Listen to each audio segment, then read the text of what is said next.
Hey there, before we conclude the campaign, just wanted to say, we think that you would look pretty cool wearing one of these. For the first time ever, you can go to our website and pick out a classic Little Wars TV club shirt in super soft cotton. Speaking of soft, didn't you get your butt kicked in the Pyrrhic War campaign? Jeez, man, let it go. That's just what I heard. It all comes down to this, the fifth and final turn in our Pyrrhic War campaign. In a series of linked turns, players in our club have spent months refighting the epic contest between Rome and Pyrrhus across Italy and Sicily. And as we enter the last turn, the war stands on a knife's edge. Pyrrhus stands at the gates of Rome and Capua, ready to thrust a dagger into the heart of the Roman Republic. Who will rise to defend Rome?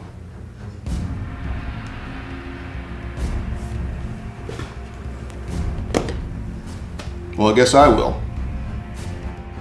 Bet you didn't see that coming, did you?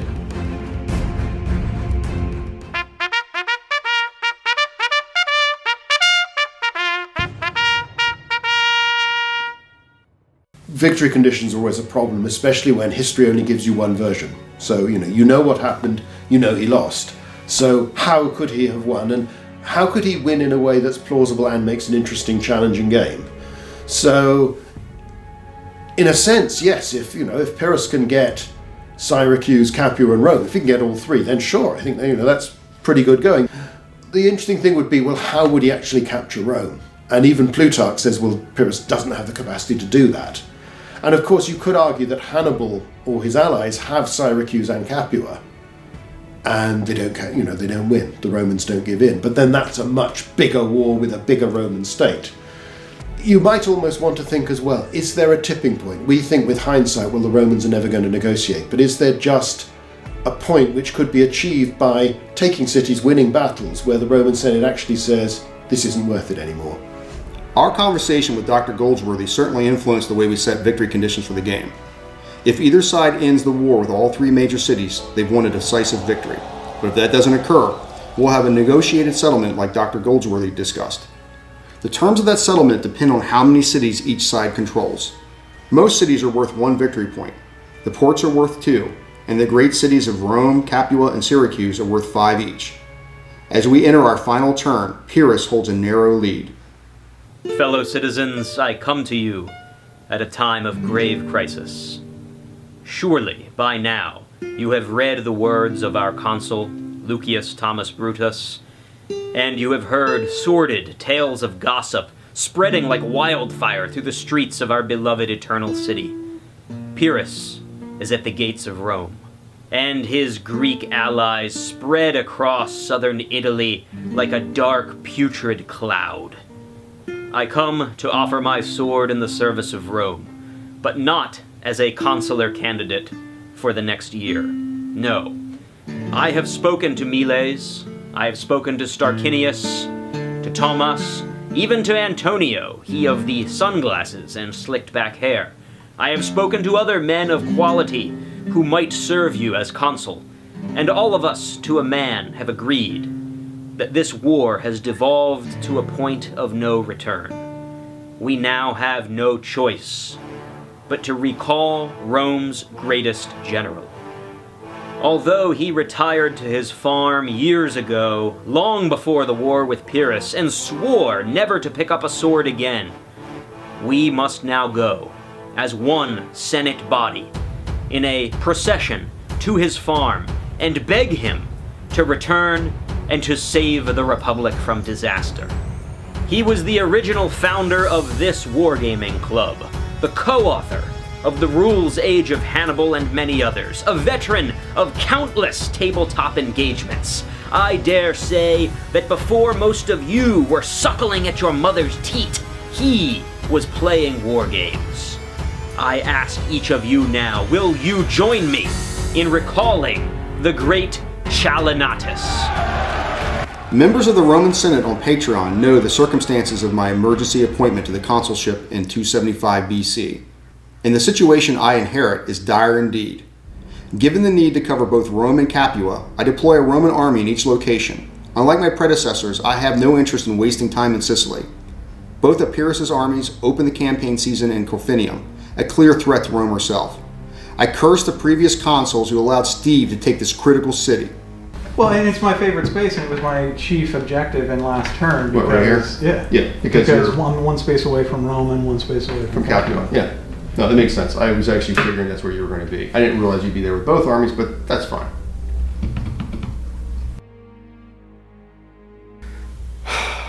Well, the Republic has called me out of retirement. The prior consuls have left Rome in a dangerous position. I will say this. I hope to engage Pyrrhus in direct combat because I think the only way to really prove that we've won this campaign is by defeating the main Macedonian army in the field. Yet, at the same time, it would be very useful for us to destabilize the Greek position in the south of Italy, especially at the ports. So I will be juggling a combination of combat offensive and soft diplomacy to try to repel this invader. With my opening actions, I make diplomatic overtures to the Samnites of Boviamo, but to no avail. My hope was to start cutting Steve's line of supply, isolating him in the north. All the while, Steve remains inactive. He's literally burning march orders without doing any marching. What tricks are these Greeks up to? Finally, when Steve does make his move, it's painfully clear that he was patiently waiting for me to make a mistake. And I did.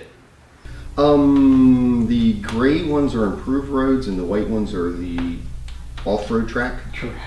Okay, just making sure. Off-road, yeah. Off-road track. You'll want to bring your ATVs if you go over the... That sounds like a good idea. Okay, so we are going to declare march. Well, that was unexpected. There have been plenty of times that I've been surprised by what the consuls do during this campaign. I did not expect that Chalanatus, who could basically sit in his cities, wait for me to attack, and maybe just try some diplomacy actions, to vacate Capua. So even though I had planned on my big attack being at Rome, when I've got an empty city in front of me, I'm going to go after that one. Oh. I'm sure you'll be shocked to learn that I'm going to put Capua under siege. Yeah, that's highly surprising.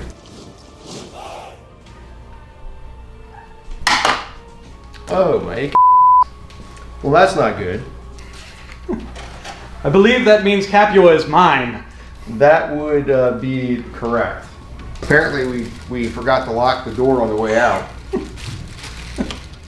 By the grace of the gods that favor me, their favorite son, I was able to roll a 10, and my initial turn of besieging Capua was successful. So I really, really like where I am right now. We will be doing a march order. It will be the same march order that we had before for this location here. That would enable me to complete a move and end operation. There. I'm going to retreat with that army. Okay, and you would retreat. I could retreat there or there, because you can retreat to neutrals, right? Okay. Right. Okay. Unwilling to leave a Greek army so close to Rome, I've advanced my main army from the field of Mars against Corfinium to meet Pyrrhus in a decisive battle. But ever the coward, Steve slips away to Capua, abandoning his position. Only now does his devious plan come to light. With his next operation, Steve advances up the Appian Way from Capua. He rolls well enough on the march table to continue as far as Rome herself. 2 improved road, that's enough to get me there. I now have a force outside the walls of Rome. Sweet bejesus. So the Pyrrhic army now sits outside the gates of Rome because you have abandoned now both of your cities. Does he ever shut up? No. I don't shut up when I'm winning, Chalanatus. If Steve is trying to get under my skin with his trash talking, it's working. I march my main army back across the mountains to meet Pyrrhus before he can lay siege to Rome. And finally, at long last, Pyrrhus accepts battle. It's so cheesy. It's a little cheesy. That is a lot of cheesy. That is dripping mozzarella. With my main Roman army deployed outside the walls of the city, I'm ready to finally crush the Greeks in a decisive action. Unfortunately, it's only after we set up our tabletop for a pitched battle that I see Steve's army on the field. And this is not the army I hope to find. It's not Pyrrhus' main force, just a small contingent of mounted troops and skirmishers.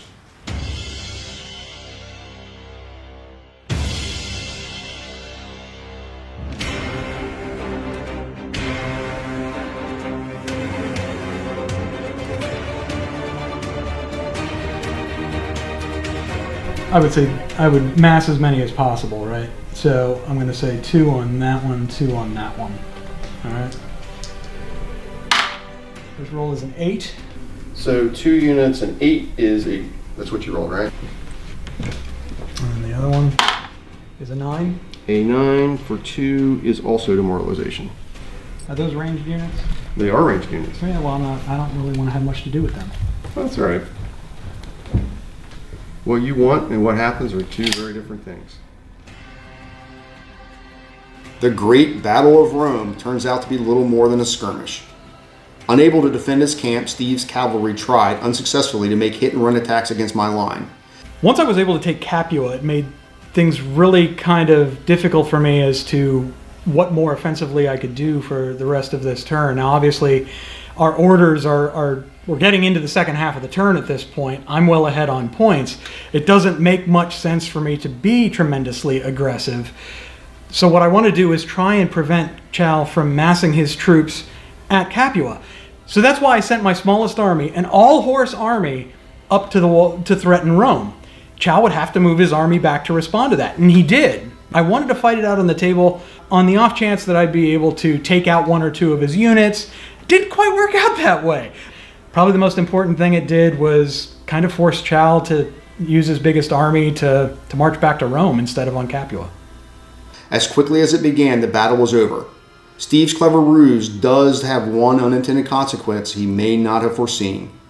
To escape back to Capua, Steve's defeated army must pass through a Roman-controlled city, forcing him to make an extra attrition roll.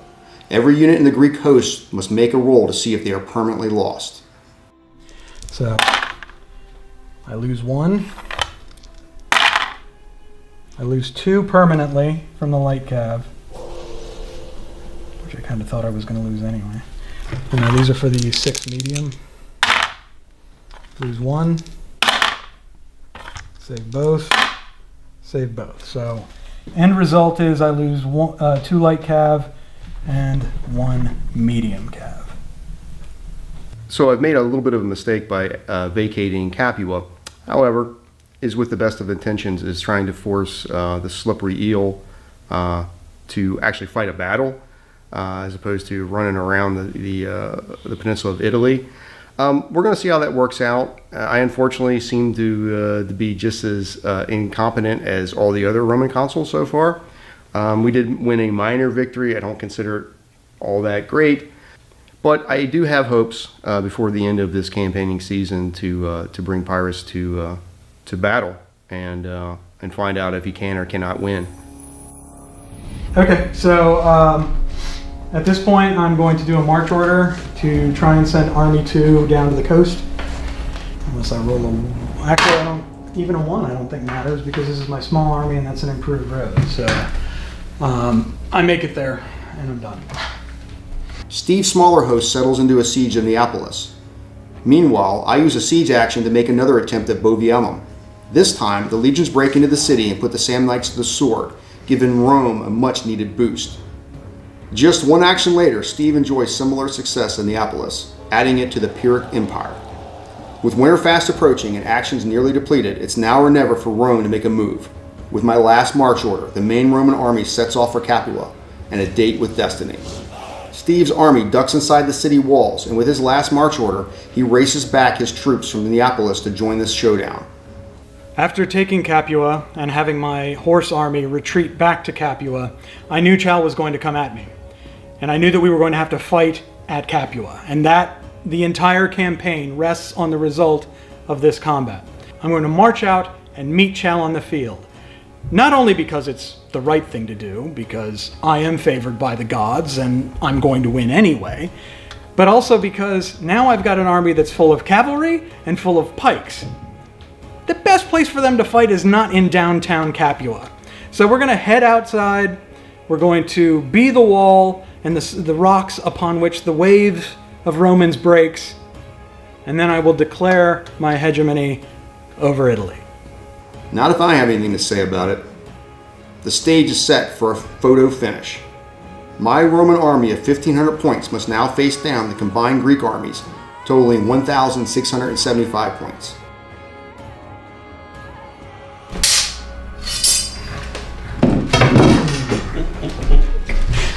We are such dorks. Yeah. Lamocles would be your Lamocles. your Greek name. Before the battle, each side rolls to attract regional allies, which results in both armies adding 300 more points of levies and recruits. This makes the Battle of Capua, by far, the largest engagement of the campaign, a fitting end to our version of the Pyrrhic War. The only question now is whether I can shape the battlefield with favorable terrain. Using the Age of Hannibal setup rules, we are dealt a hand of terrain cards and alternate placing cards on the table. Technically, in this battle, I'm the defender, so I'm looking to anchor my line with strong defensive terrain on the flanks, where I know Steve's more powerful cavalry will be prowling. When we flip over the cards and start building the battlefield, it's clear that this will be a rugged, difficult place for two large armies to meet. Steve has anchored his left flank on a boggy stream, and I have positioned a series of forests on my half of the table in order to disrupt the Greek pikes. This will be no easy fight for either side.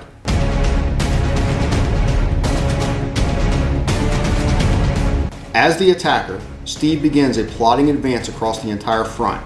It's a deliberate pace, as he seems unwilling to separate his cavalry too far from the heavy infantry. Like a true Roman, I advance to meet Pyrrhus head-on.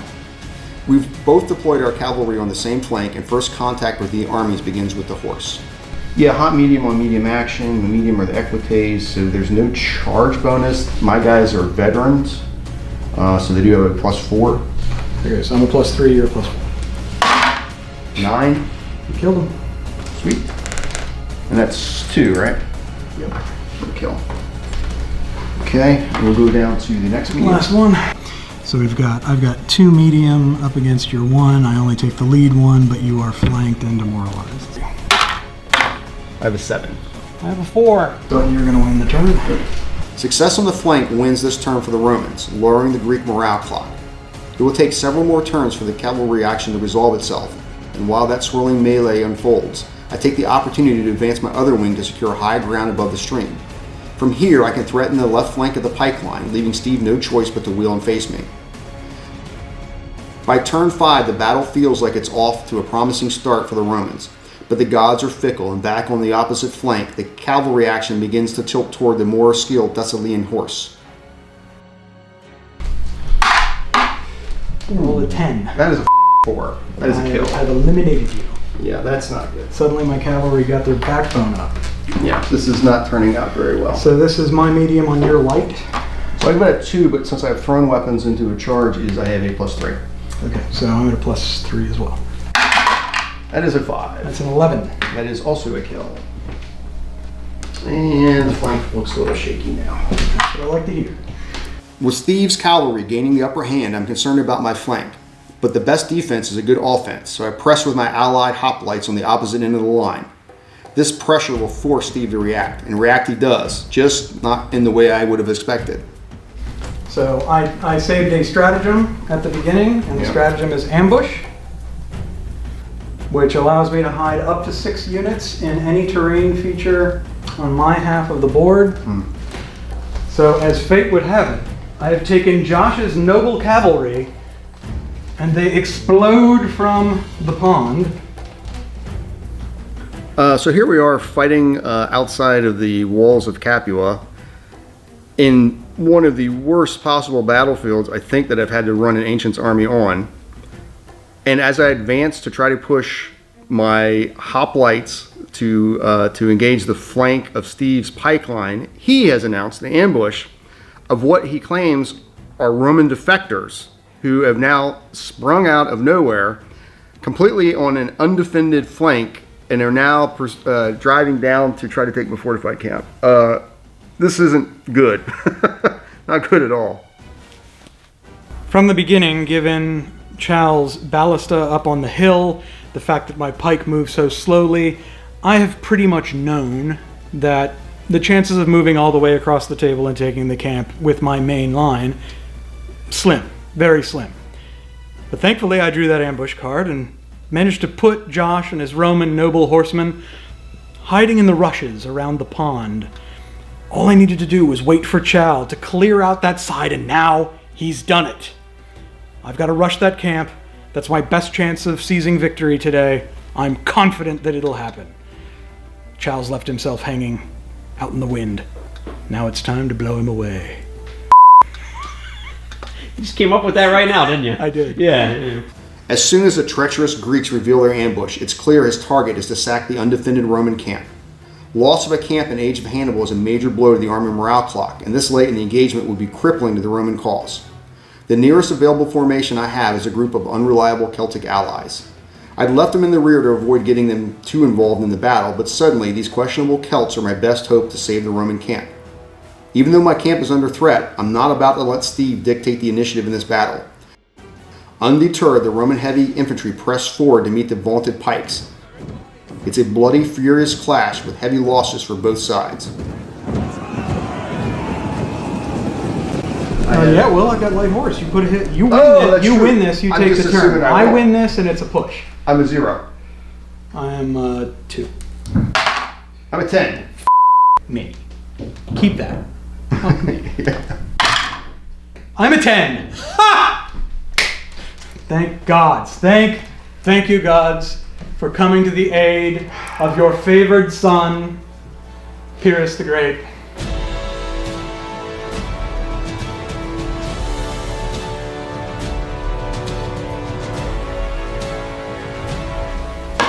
I have a 5. That doesn't sound good. I'm an 11. That would be a kill. 11 Z's. That would be a kill. Carefully maneuver him out there so I don't get my fingers all stabby. And I have won the turn. You have won the turn. Takes me to 5, which I have a quarter, correct? No, that's at 4. 4. Oh, I'm still good. The heavy infantry clash in the center becomes all-consuming, sucking in whatever reserves remain to shore up the opposing battle lines. For several turns, the action seesaws back and forth as both morale clocks sink closer and closer to 0. But I begin to see a glimmer of doubt in Steve's eye when he has to break off part of his line to refuse his left flank near the stream. Slowly but surely, my light troops begin to turn the pikemen's flank. At this critical moment, late in the battle, when Pyrrhus desperately needs a skirmish screen to shield his left, the Greek light troops are deep in the Roman rear threatening the camp. But the gambit is a failure. Not only do my unreliable Celts win the race to the camp, they successfully turn back multiple attacks. These Celts might need to be made honorary citizens of Rome when the dust settles in the Battle of Capua. And on turn 14, the dust does settle. The morale clocks for both armies teeter near 0, but it's the Greeks who give way. The vaulted pikes that form the core of Pyrrhus' army are pinned by Roman heavy infantry in the front and swarm with velites and light infantry on the flank. Greek morale collapses and Pyrrhus must quit the field. Capua and Roman honor are saved. So for me, coming in on the last turn of the campaign and not really being heavily involved with the campaign this far and not really following it, honestly, I have to say this, that I felt completely inept at the campaign maneuvering. And it was obvious to me from the very beginning that Steve, having run Pyrrhus for the entire campaign, had a significant advantage over every strata of consul in being able to know what to do. He certainly could have run circles around me. I feel lucky that I was able to bring the Greek army into a major engagement outside of Capua. It was a horrible battlefield. I did everything that I could. Steve did everything that he could. I feel that we really actually fought a battle. And it could have gone either way. So I count myself lucky in being able to have actually won on the battlefield against the Greeks. The great battle may be over, but the final turn is not. Pyrrhus retreats to the coast at Neapolis, bloodied and beaten, but he does have 2 actions remaining for the turn. Well, I would very much like to combine my armies, or at least bring the 2 of them to try and retake Capua. The fact is, my last 2 orders, because I didn't know that I would be able to take Capua so quickly, are siege actions, which brings us to a close. So then, points-wise, what are we at? I think we're tied 16 to 16 at this point. But you are in possession of 2 of the 3 regional capitals, which I think gives you a minor, tiny, little, minuscule Roman victory. Well, maybe that's all the victory we need. You don't always get the victory you want, but you sometimes get the victory you need.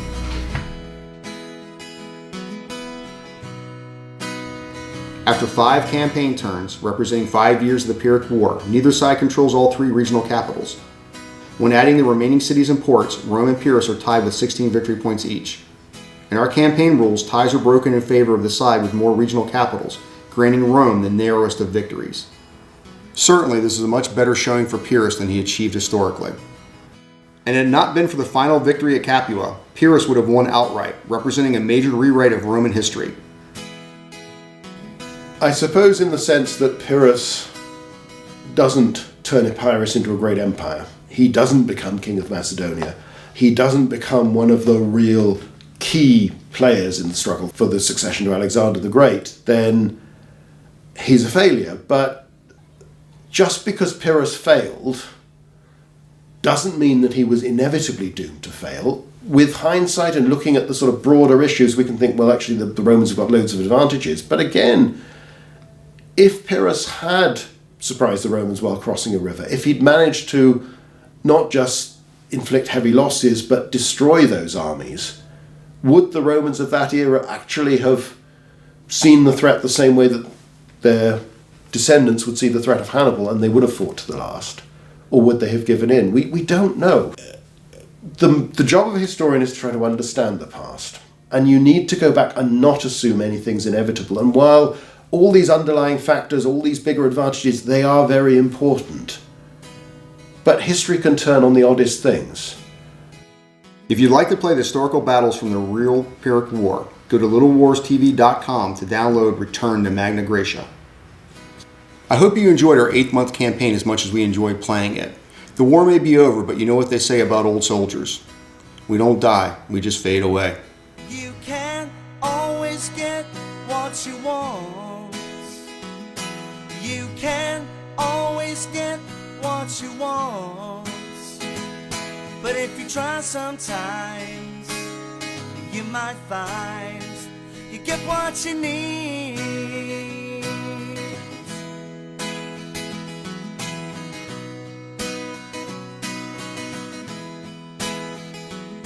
I went down to the demonstration to get my fair share of abuse, singing we're gonna vent our frustration. If we don't, we're gonna blow a 50 amp fuse. And now you can't always get what you want. You can't always get what you want. But if you try sometimes, you just might find you get what you need.